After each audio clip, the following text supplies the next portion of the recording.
Assalamualaikum warahmatullahi wabarakatuh. Alhamdulillahilladzi lam yattakhidh walada wa lam yakul lahu syarikun fil mulk wa lam yakul lahu waliyyun minadh dhulli wa kabbirhu takbira. Asyhadu an la ilaha illallah wahdahu la syarika lah wa asyhadu anna Muhammadan abduhu wa rasuluh.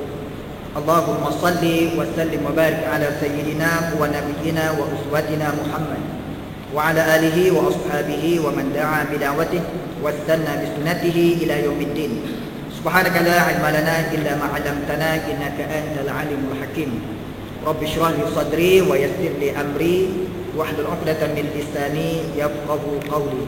Wala haula wala quwwata illa billahil aliyyil 'azim. Radina billahi rabba wa bil islam dina wa bi Muhammadin sallallahu alaihi wasallam nabiyya wa rasulah.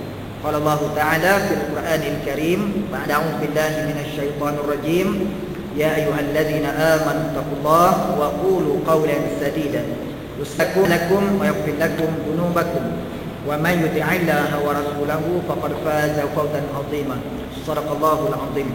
Firman Allah Subhanahu wa taala dalam surah Al-Ahzab yang bermaksud, wahai orang-orang yang beriman, bertakwalah kamu kepada Allah dan senantiasalah berkata akan perkataan yang benar.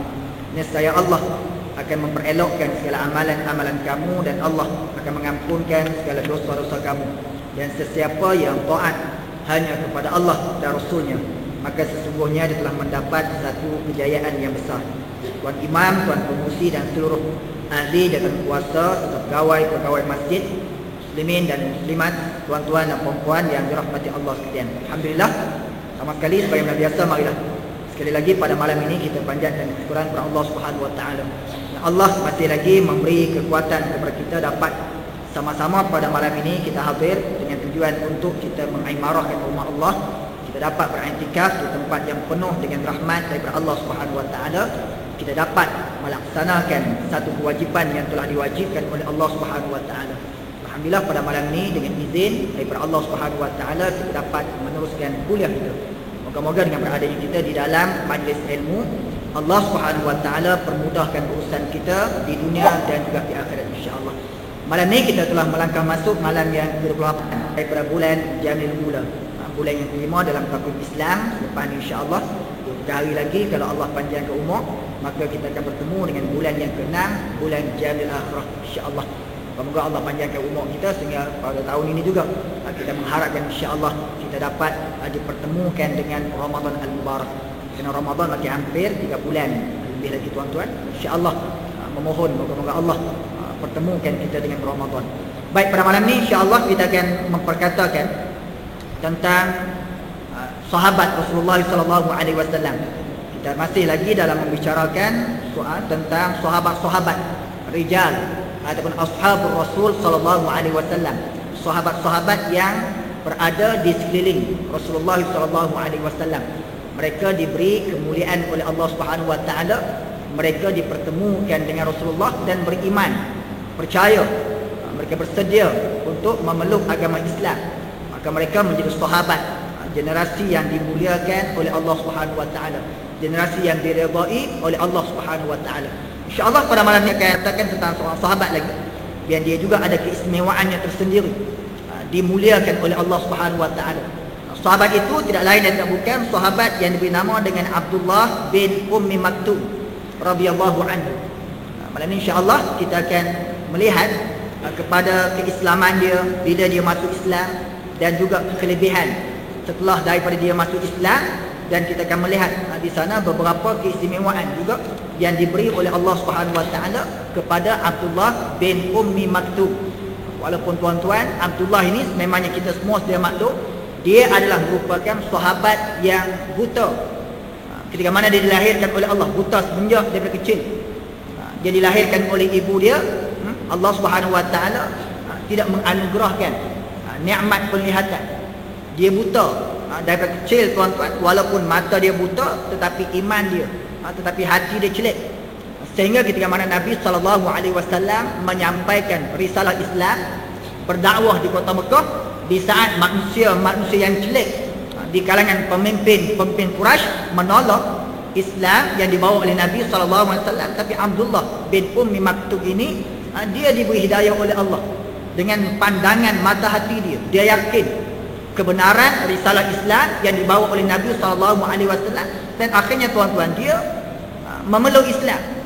Dia mengucap 2 kalimah syahadah di hadapan Nabi SAW. Maka dia diangkat sebagai sahabat.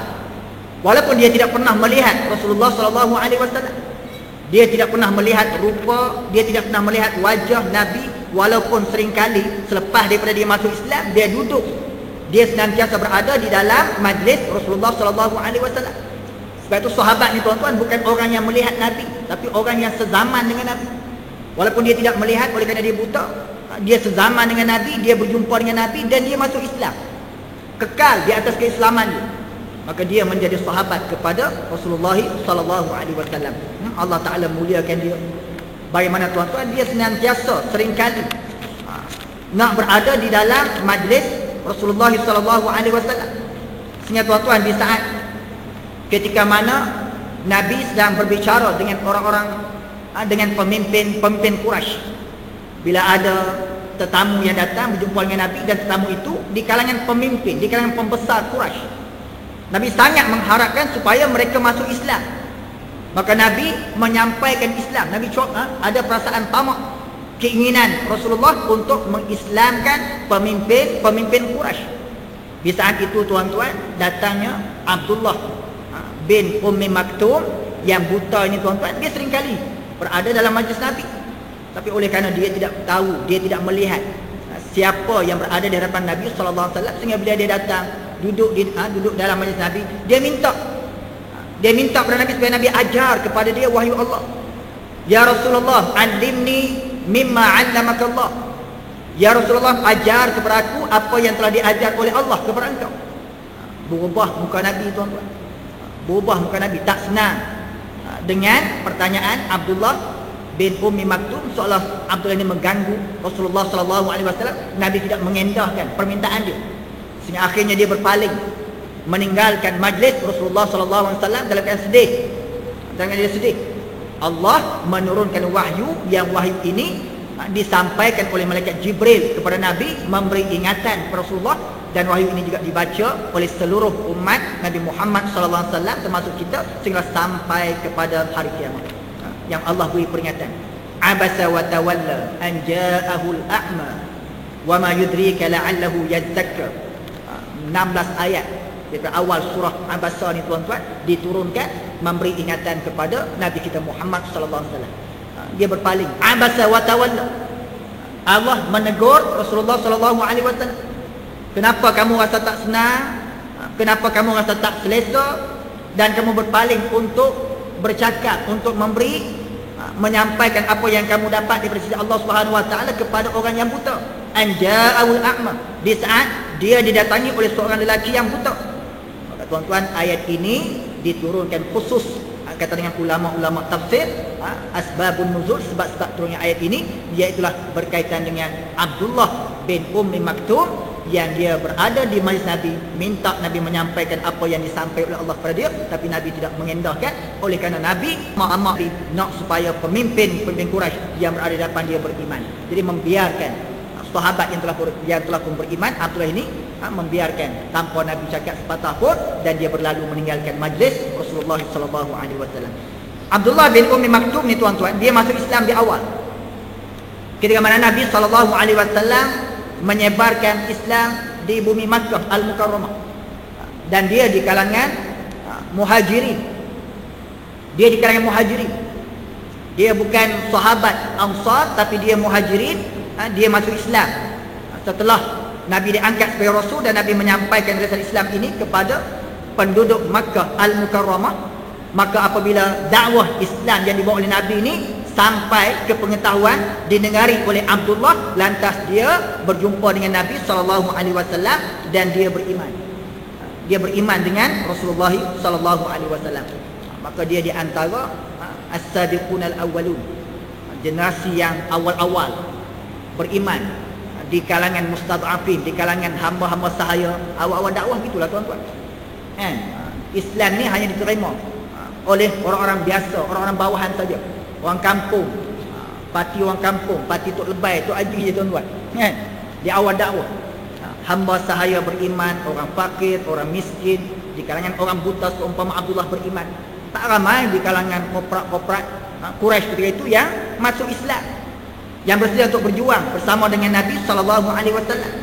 Tapi Abdullah ni tuan-tuan, Allah Ta'ala beri hidayah kepada dia. Walaupun mata dia buta, hati dia celik, dia beriman dengan Rasulullah SAW. Maka tuan-tuan, ketika mana Nabi SAW diperintah oleh Allah untuk berhijrah ke Madinah Al-Munawwarah, setelah daripada pemimpin Quraisy memperhebatkan tekanan mereka, setelah daripada pemimpin Quraisy perhebatkan sekatan kepada Nabi SAW untuk menyampaikan dakwah sampai ke peringkat cobaan mereka dan konspirasi yang dibuat oleh mereka untuk membunuh Nabi kita Muhammad SAW, maka Allah mengizinkan Nabi untuk berhijrah. Maka tuan-tuan, Abdullah ibnu Ummi Maktum ini dia di antara sahabat yang berhijrah ke Madinah Al-Munawwarah, dan dia di antara generasi yang awal-awal berhijrah, bukan mengambil masa yang lama. Bahkan tuan-tuan, ada riwayat menyebut dia berhijrah sebelum daripada hijrahnya Nabi kita Muhammad SAW ke Madinah Al-Munawwarah. Disebut oleh Al-Barra radhiyallahu anhu, kata dengan dia, awwalu man qadima alaina Mus'ab bin Umair wa ibn Ummi Maktum. Kata dengan Al-Barra, di antara sahabat yang awal-awal datang kepada kami, yakni datang ke Madinah, kata dengan Barra, sahabat generasi yang pertama datang ke bumi Madinah bersama-sama dengan Nabi. Yang pertama kata dia Mus'ab bin Umair, ini duta yang dihantar oleh Rasulullah SAW. Yang kedua kata Al-Barra, iaitulah Ibnu Ummi Maktum, Abdullah Ibnu Ummi Maktum, dia di antara yang terawal sampai ke Madinah. Faja'ala yuqra'anin nas al-Quran, maka kedua-duanya memainkan peranan untuk membaca Al-Quran kepada manusia-manusia ataupun kepada penduduk Madinah. Mus'ab bin Umair juga menyampaikan dakwah di bumi Madinah. Abdullah juga, walaupun dia buta, tapi tuan-tuan, dia ingat Al-Quran, wahyu yang diturunkan oleh Allah kepada Nabi. Ketika mana Nabi membaca di hadapan dia, dia ingat. Maka dia juga mengajar, memainkan peranan untuk mengajar Al-Quran ini kepada penduduk Madinah. Ini jasa tuan-tuan yang ditinggalkan oleh Abdullah bin Ummi Maktum.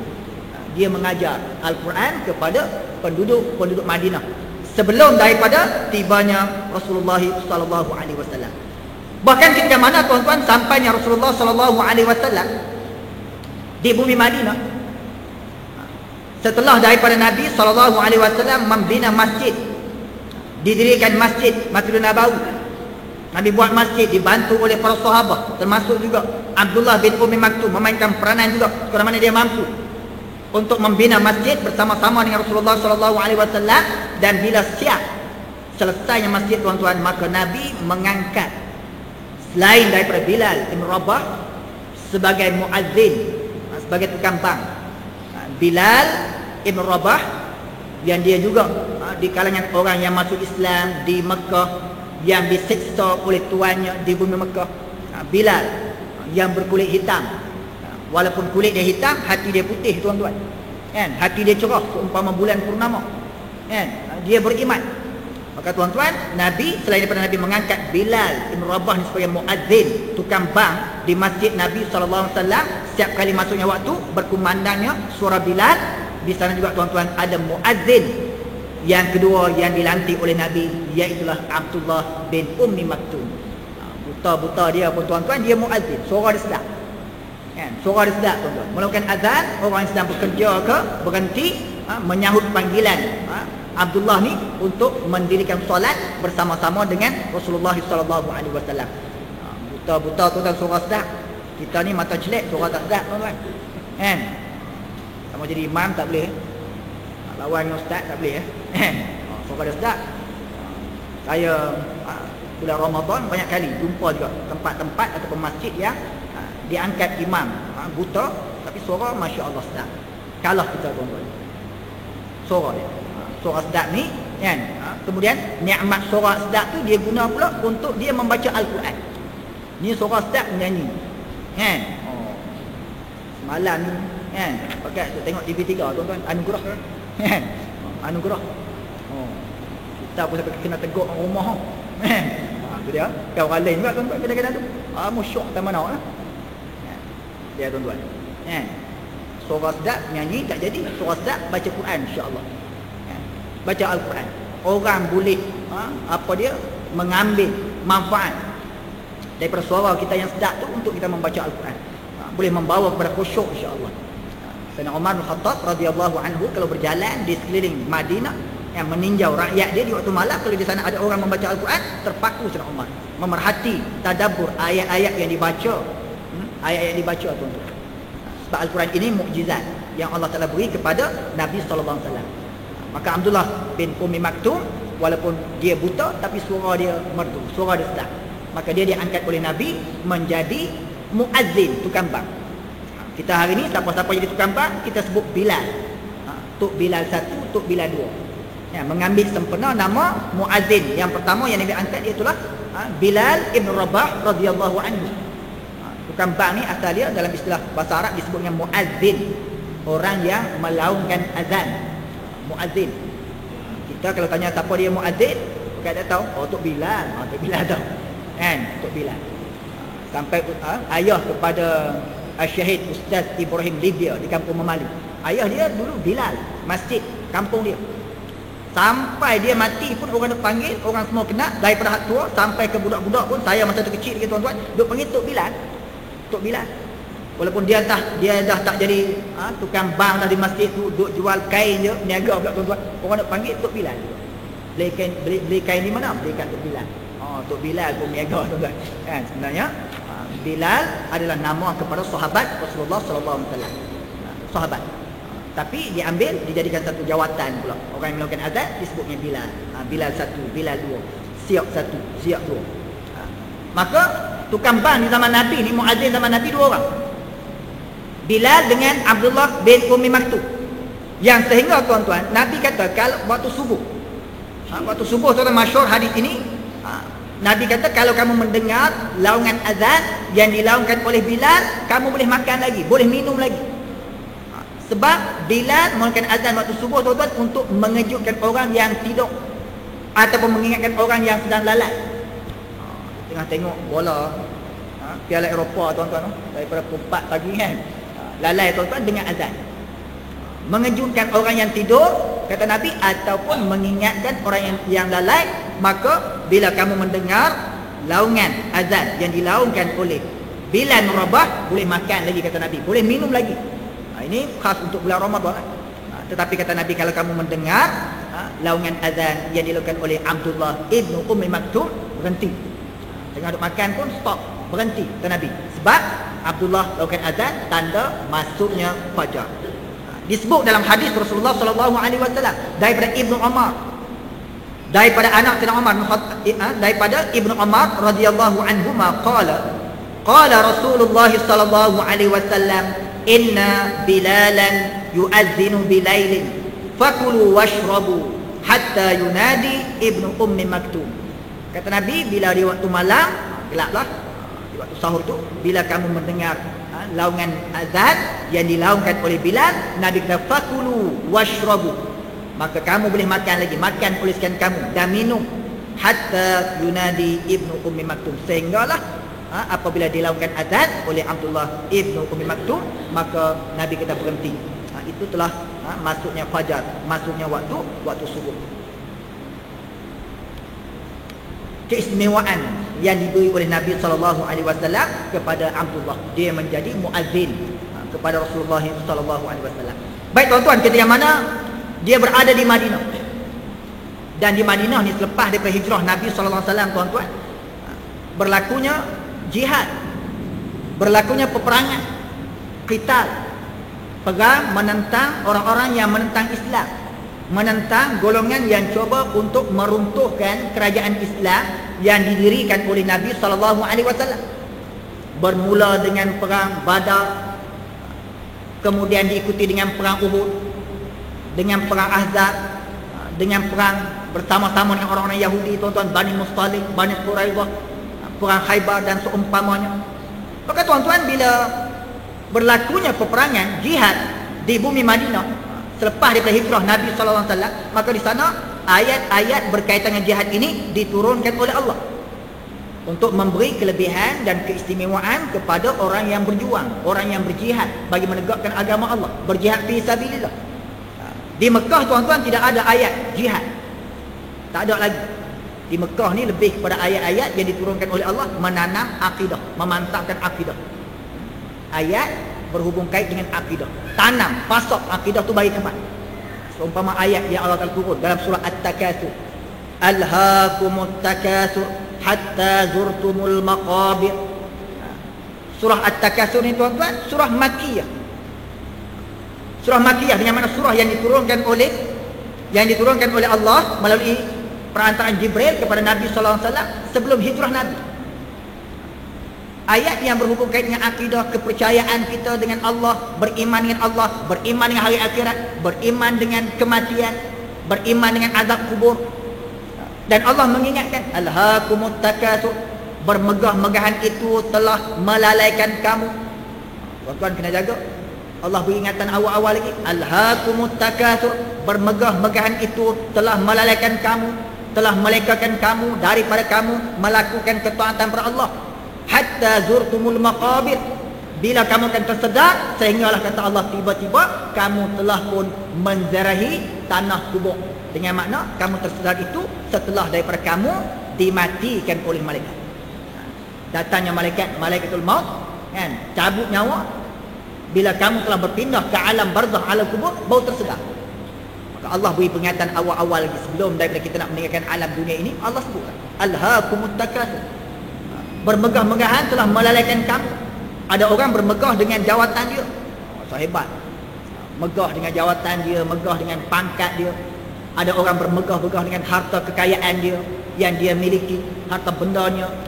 Ada orang bermegah-megah dengan keturunan dia, dengan keluarga dia, dengan kabilah dia, bermegah dengan anak pinak dia yang ramai, yang hebat-hebat belaka. Kenapa kata Allah bermegah-megahan itu telah melalaikan kamu? Dia rasa bangga, dia bermegah dengan apa yang dimiliki, nikmat-nikmat sementara itu, sehingga dia lalai. Lalai daripada apa tuan-tuan? Ulama kata anit ta'ah, lalai daripada melakukan ketaatan kepada Allah, lalai daripada dia beribadah kepada Allah, lalai daripada dia melakukan amal-amal yang soleh. Tak sempat nak sembahyang, tak sempat nak beramal dengan amal yang soleh, tak buat kebajikan. Ada duit pun tuan-tuan dia sayang pada harta benda dia, bakhil, kedekut dengan harta benda dia. Maka dia teringat ketika mana hatta zurtumul maqabir, sehingga tiba-tiba dia disedarkan dengan dia dibawa ke tanah perkuburan tuan-tuan. Habis kita dah cerita ada dulu, dibawa pergi ke tanah perkuburan tuan-tuan, tak ada lah masa tu. Nak minta, nak merayu apa, tak ada dah. Anak beranak kita, adik-beradik kita yang hantar kita pun, bila kata selesai dikebumikan jasad kita, kesemua akan berpatah balik. Masa berpatah balik itulah Nabi kata apa? Wan sarfanna, di saat manusia berpaling meninggalkan kita di tanah kubur tuan-tuan, setelah dikebumikan jasad kita, ketika itu tuan-tuan, dia akan didatangi oleh dia akan didatangi oleh dua malaikat Munkar wa Nakir. Dua malaikat Munkar dengan Nakir akan soal dia, akan tanya dia berhubung dengan akidah. Berhubung dengan akidah. Man rabbuka? Masa kamu hidup atas dunia, kamu sembah apa yang kamu sembah? Kamu sembah makhluk, kamu puja makhluk, kamu puja harta benda, dinar dan seumpamanya, jawab. Apa yang kamu sembah? Siapa Tuhan kamu? Ada soal oleh Allah, oleh malaikat tuan-tuan, mewakili perintah Allah Subhanahu Wa Taala. Boleh jawab, kita terselamat. Tak boleh jawab tuan-tuan, maka kita akan diazab di alam kubur lagi. Kita akan diazab di alam kubur dengan kala jengking, binatang berbisa, sengat, patuk kita, bumi menghimpit kita. Jadi Allah Ta'ala beri peringatan awal-awal lagi. Maka tuan-tuan, ayat-ayat yang diturunkan sebelum hijrah Nabi ini, dia banyak menekankan soal akidah.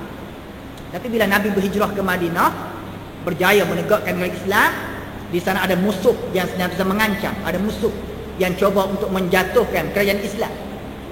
Sama ada musuh itu di kalangan orang-orang Quraisy yang sememangnya dendam dengan Nabi sallallahu alaihi wasallam, ataupun musuh itu di kalangan orang-orang Yahudi yang mereka juga mendiami bumi Madinah, ataupun di kalangan orang-orang munafik yang senantiasa mencari peluang juga untuk menghancurkan, untuk melemahkan Islam. Tuan-tuan, Allah Ta'ala turunkan ayat-ayat jihad, merangsang, bagi semangat kepada para sahabat untuk berjuang bagi menegakkan agama Allah Subhanahu Wa Ta'ala. Sana banyak ayat-ayat jihad yang diturunkan, perintah supaya berjihad. Ya ayyuhalladzina amanu hal adullukum ala tijaratin tunjikum min azabin alim tu'minuna billahi wa rasulihi wa tujahiduna fi sabilillah bi amwalikum wa anfusikum dzalikum khairul lakum in kuntum ta'lamun. Ayat ni diturunkan di Madinah, ayat Madani. Ayat yang lain, Inna Allah ashtara minal mu'minina anfusahum wa amwalahum bi anna lahumul jannah yuqatiluna fi sabilillah fayaqtuluna wa yuqtalun. Allah telah membeli di kalangan orang-orang yang beriman itu diri dia, harta benda dia, dengan Allah bayar syurga. Bi anna lahumul jannah, dengan bayarannya syurga Allah. Allah beli jasad, Allah beli orang-orang yang beriman, diri dia, harta benda dia.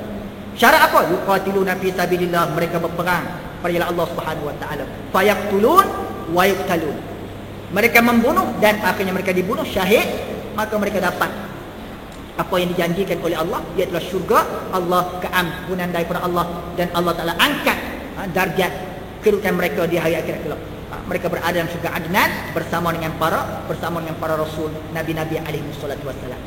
Sehingga di sana tuan-tuan turun ayat. Iaitu tuan-tuan ayat la yastawil qa'iduna minal mu'minin wal mujahiduna fi sabilillah. Kata dengan ulama tafsir, asalnya tuan-tuan turunnya ayat dia tidak ada kalimah ghairu ulil darar. Asal turun la yastawil qa'iduna minal mu'minina wal mujahiduna fi sabilillah. Turun ayat ni kata dengan Zaid bin Thabit radhiyallahu anhu ketika mana Nabi membaca ayat ni di hadapan para sahabat. La yastawil qa'idun minal mu'minin wal mujahiduna fi sabilillah. Tak sama, kata Allah Ta'ala. Tak sama martabat, tak sama kedudukan, tidak sama kelebihan. La yastawil qa'idun, tak sama orang-orang yang duduk, yang tidak keluar berperang, yang tidak keluar berjihad, yang tidak bersedia untuk menegakkan agama Allah. Beriman tapi duduk di rumah. Orang berjuang tuan-tuan, dia tak bersedia. Maka Allah Ta'ala nak memuliakan orang yang sanggup berjihad, meninggalkan keluarga, meninggalkan anak isteri, sanggup menginfakkan harta benda dia, sanggup mewakafkan masa dia, diri dia. Maka Allah kata la yastawil qa'iduna minal mu'minin, tak sama orang-orang yang duduk, yang tidak berjuang di kalangan orang yang beriman, wal mujahiduna fi sabilillah, dan juga mujahid, pejuang-pejuang yang sedang berjuang pada jalan Allah Subhanahu wa taala. Ketika Nabi baca ayat ni tuan-tuan, kata dengan Zaid bin Thabit, faja'ahu ibnu ummi maktum. Tiba-tiba tuan-tuan datangnya Abdullah bin Ummi Maktum. Abdullah bin Ummi Maktum masuk, duduk di dalam majlis Nabi sallallahu alaihi wasallam. Lalu dia berkata kepada Rasulullah sallallahu alaihi wasallam, ya Rasulullah, wallahi law astati'ul jihad la jahadtu. Bila dia dengar Nabi baca ayat itu tuan-tuan, dia buta. Dia masuk, dia mendengar ayat itu dibaca oleh Nabi di hadapan para sahabat, maka dia kata, wahai Rasulullah, kalaulah sekiranya aku mampu, wallahi, demi Allah, wahai Rasulullah, wallahi lau astati'ul jihad, kalau aku mampu untuk aku berjihad pada jalan Allah Subhanahu wa taala, la jahadtu, nescaya aku berjihad. Tapi oleh kerana aku tidak mampu nak keluar berperang, bagaimana aku tidak nampak jalan pun kan, tak nampak jalan, tak tahu apa yang ada di depan tu, ini kan pula nak berperang dengan musuh-musuh. Maka bila dia sebut begitu di hadapan Nabi sallallahu alaihi wasallam, Abdullah ni kita tahu dia buta, fa anzalallahu ala rasulih, lalu Allah Subhanahu wa taala turunkan wahyu untuk apa dia? Untuk mengeluarkan orang yang tidak mampu ini daripada berjihad pada jalan Allah Subhanahu wa taala. Fa anzalallahu ghairu ulil darar, ghairu ulil darar. Lalu Nabi baca balik, Nabi baca la yastawil qa'iduna minal mu'minin ghairu ulil darar wal mujahiduna fi sabilillah. Tidak sama orang-orang yang duduk di kalangan orang yang beriman, yang tidak ada apa-apa kemudaratan, yang tidak ada apa-apa keuzuran. Yang uzur dimaafkan oleh Allah Subhanahu wa taala. Orang yang cacat, orang tua-tua, kanak-kanak, orang perempuan, ini golongan yang uzur, tidak termasuk pada ayat ini. Maknanya mereka oleh kerana keuzuran itu diberi pahala juga. oleh Allah Subhanahu Wa Taala, walaupun mereka tidak boleh keluar berperang, tapi oleh kerana niat mereka ada, mereka tidak mampu, diberi balasan, diberi juga pahala oleh Allah Subhanahu Wa Taala. Maka kata dengan ulama tafsir, asbabun nuzul turunnya ayat ini ketika mana Nabi baca la yastawil qa'iduna minal mu'minin ghairu ulil dharari wal mujahiduna fi sabilillah. Ayat ini dalam surah An-Nisa ayat yang ke-95. Kata dengan ulama tafsir, ayat ini turun dengan sebab Abdullah bin Ummi Maktum dia sendiri bercakap di hadapan Nabi sallallahu alaihi wasallam, kan dia senantiasa nak berjuang, nak berjihad kalau sekiranya dia mampu, tetapi oleh kerana Allah tidak menganugerahkan nikmat penglihatan pada dia, maka dia tidak mampu.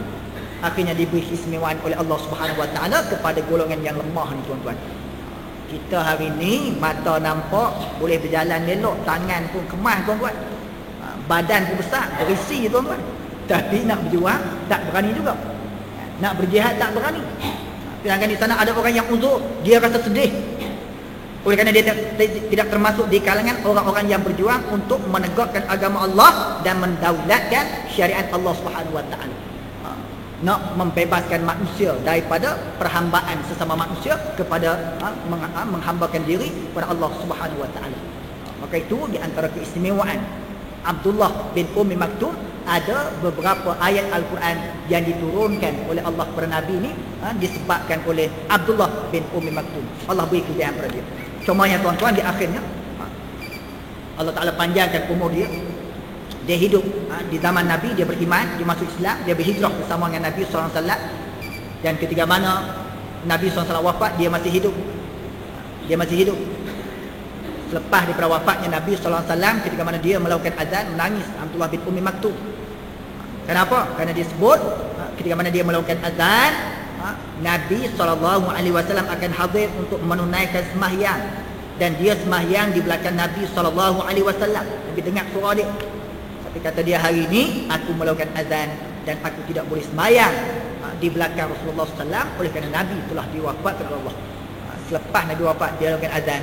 Abdullah bin Ummi Maktum ni tuan-tuan, dia senantiasa menangis oleh kerana dia tahu dah yang akan datang sahabat-sahabat yang lain, tetapi Rasulullah telah diwafatkan oleh Allah Subhanahu Wa Taala.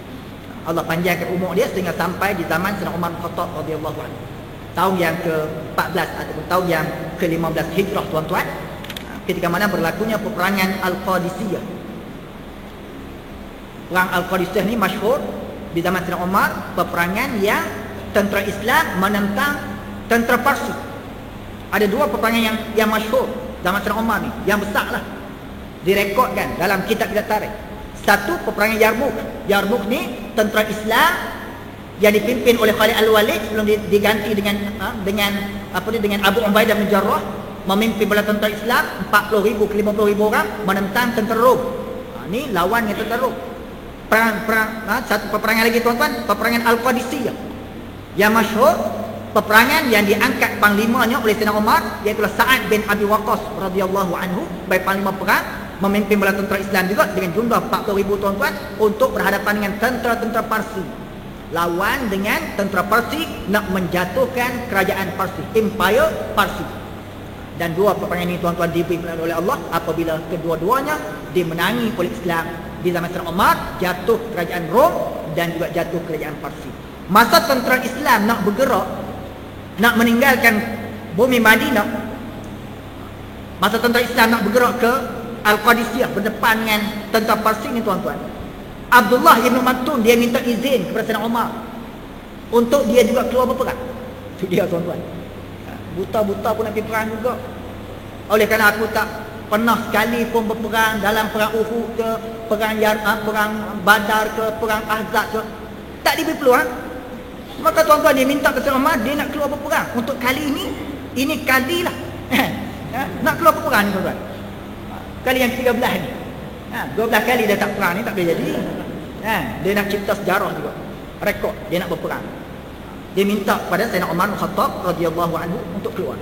Sayyidina Umar tidak membenarkan. Sayyidina Umar tidak membenarkan tuan-tuan, tetapi dia merayu, dia minta.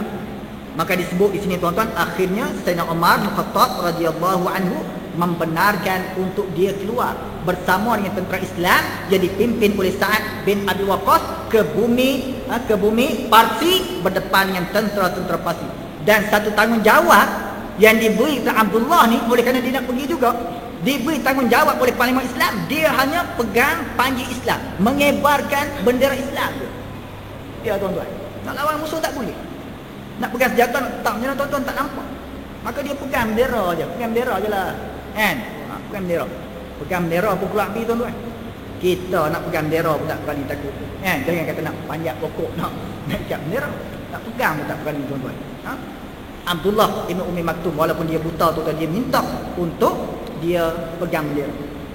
Maka disebut tuan-tuan dalam kitab ini, ringkas waktu telah masuk kan, bagaimana dia menyaksikan Al-Qadisiyah. Kata dengan Al-Waqidi, syahid Al-Qadisiyah wa ma'ahu rayah. Dia menyaksikan peperangan Al-Qadisiyah dan dia membawa bendera Islam, mengebarkan panji-panji Islam untuk menaikkan semangat kepada tentera-tentera Islam. Dan tuan-tuan disebut di sini ketika mana dia mengibarkan panji Islam itu juga di antara yang syahid. Allah Ta'ala pilih dia juga tuan-tuan, walaupun bawa bendera pun kan, Allah Ta'ala nak bagi dia kelebihan pada dia. Akhirnya di bumi Al-Qadisiyah tuan-tuan, dia gugur syahid. Apabila ada di antara anak panah musuh yang hinggap di tubuh dia tuan-tuan, dia gugur sebagai syuhada. Allah beri kemuliaan walaupun dia tidak boleh melihat, walaupun masa perang di zaman Nabi SAW dia tidak pernah sekali pun berperang. Tapi di akhir hayat dia, di zaman Nabi tak sempat, zaman Abu Bakar, di zaman Sayyidina Umar, mungkin dia menghabiskan usia dia dalam keadaan dia berada di medan perang untuk menegakkan agama Allah. Dia minta izin, Sayyidina Umar izin, itu pun diberi tanggungjawab untuk pegang bendera, kibarkan bendera. Tapi dengan izin Allah Subhanahu Wa Taala, walaupun dia berada di belakang tuan-tuan mengibarkan bendera Islam, tiba-tiba anak panah musuh hinggap di jasad dia tuan-tuan, dia gugur sebagai syuhada. Ditulis dalam kitab-kitab tarikh, dia di antara yang syahid di medan Al-Qadisiyah. Wa kana baina haula asy-syuhada Abdullah ibn Ummi Maktum. Dan di antara nama-nama orang yang syahid di kalangan para sahabat, di kalangan tabi'in di zaman Sayyidina Umar yang berjihad di Al-Qadisiyah menjatuhkan kerajaan Parsi tuan-tuan, antara yang syahid itu Abdullah ibn Ummi Maktum radhiyallahu anhu. Allah Ta'ala pilih dia tuan-tuan. Moga-moga insya-Allah dengan semangat yang kita sebut yang ada pada Abdullah bin Ummi Maktum, insya-Allah kita juga berazam selagi mana Allah Ta'ala beri peluang untuk kita hidup, insya-Allah kita di antara orang yang menjadi pembela, penolong bagi menegakkan agama Allah Ta'ala, insya-Allah. Kalau kita tidak syahid dunia akhirat pun, insya-Allah moga-moga diberi ganjaran orang yang syahid bila kita bersedia untuk berjuang bagi menegakkan agama Allah dan mendaulatkan syariat Allah Subhanahu Wa Taala. Wallahu a'lam. Bismillahirrahmanirrahim. Alhamdulillahirabbil alamin wassalatu wassalamu ala asyrafil anbiya'i wal mursalin wa ala alihi wa ashabihi ajma'in. Allahumma 'allimna ma jahilna, Allahumma rabbana zidna 'ilma. Ya Allah, ya Tuhan kami, ampunilah segala dosa-dosa kami ya Allah. Ya Allah, ampunilah dosa ayah ibu kami dan anak-anak kami ya Allah. Ya Allah, berilah kekuatan kepada kami ya Allah untuk kami berjuang menegakkan agama ya Allah, untuk kami berjuang untuk mendaulatkan syariat agama ya Allah, ya Arhamar Rahimin. Berilah kekuatan kepada kami untuk kami melaksanakan perintah-Mu ya Allah, senantiasa mendirikan solat ya Allah, senantiasa melakukan amar ma'ruf dan mencegah manusia daripada kemungkaran ya Allah. Murahkanlah rezeki kami ya Allah, dan jadikanlah rezeki itu rezeki yang diberi keberkatan oleh-Mu ya Allah. Allahumma rabbana atina fid dunya hasanah wa fil akhirati hasanah wa qina adzabannar. Wa sallallahu alaihi wasallam Muhammadin wa ala alihi wasallam ajma'in. Walhamdulillahirabbil alamin. Assalamualaikum warahmatullahi wabarakatuh.